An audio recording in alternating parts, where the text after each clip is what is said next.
April মাসে চলছে কলেজটিতে চৈত্র sell এবং কোন কোন প্রকাশনীতে কী কী ছাড় দিচ্ছে এবং কত তারিখ অবধি সেই ছাড় থাকছে তার একটা লিস্ট আমি আপনাদের সাথে শেয়ার করে দিলাম।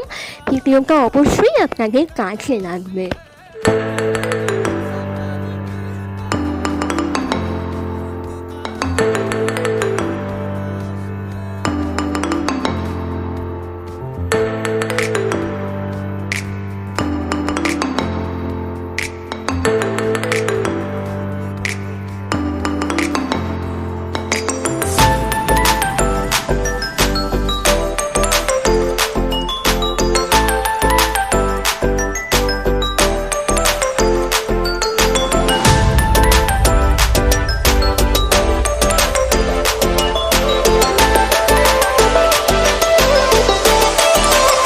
ভিডিওটা ভালো লাগলে অবশ্যই লাইক, শেয়ার, সাবস্ক্রাইব